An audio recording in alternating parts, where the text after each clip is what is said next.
we have Earth Day 365 days a year, whereas America has Earth Day 1 day a year. And we want to leave our farm in better shape for the next generation so that they can enjoy it as well as we did.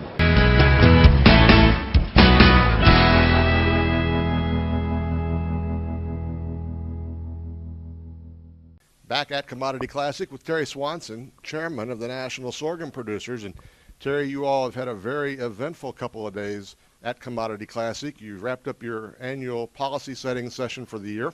Talk about policy priorities for NSP in the months to come. Well, we've had, I think every commodity agrees that crop insurance is the backbone of whatever's going to happen in the Farm Bill. And it's important to all of us. I know I wouldn't be here if it wasn't for that, because we've had a drought in my area, you know, and so it's that safety net is very, very, very important. Conservation issues are important as well. I live in the epicenter of the Dust Bowl.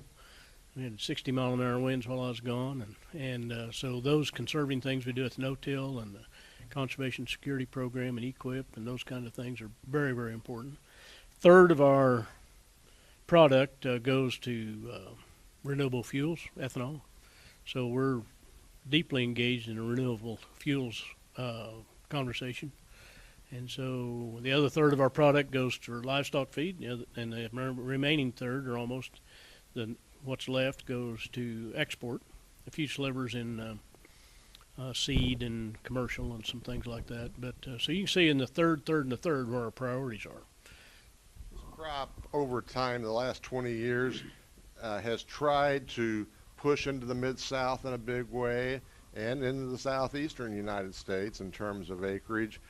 What needs to happen for this crop to become one or considered broadly as a major U.S. crop? Well, I think that its water conserving properties are going to be what really drives sorghum. And right now there's a huge effort in North Carolina because Murphy Brown's moved their hog operations in there, and they need 500,000 acres of sorghum. That's huge.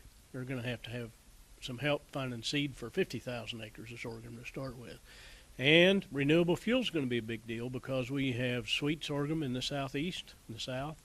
The technology is advancing there rapidly, and with more dependence on renewable fuels for our nation's security, it's going to drive that really, really fast. And so I think it's an exciting time to be in the sorghum business. And what's the mood of your membership as they get ready to put another crop in the ground? Well, most of the people in the green sorghum industry are thinking about water, because we've lived through this drought, and it's a big deal. You know, I'm from Colorado. My farm's 20 miles from Kansas and 20 miles from Oklahoma. I would say from I-70, which say Denver south to the coastal bend and Rio Grande, you know, we've had a tremendous drought, and so that's foremost on everybody's mind, you know, to get this thing through there. Of course, sorghum fits in that scenario very well. Have a lot of reduced irrigation. Some corn acres are probably going to have to be transferred to a more water-efficient crop, and sorghum fills that. So we're anxious to fill the gaps wherever we can. Crop insurance, as you have noted, is so important to the grain sorghum grower. Beyond crop insurance, do you have a preference either for a revenue-type risk management program? I recall that National Sorghum Producers signed on last fall to an option that would have given a higher target price.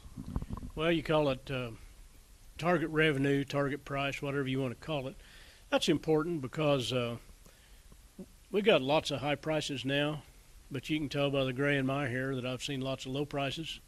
And so about the time when things get really, really good and we think we've shifted into a new era, which I do believe, and I'm positive that we're shifting into a new era in agriculture, but at the same time, we're not very many months away from two-thirds the price that we have today, you know, in our recent past. And so pricing is important, revenue is important. There's going to be a lot of options out there, and I think that's important for the farmers to have some options.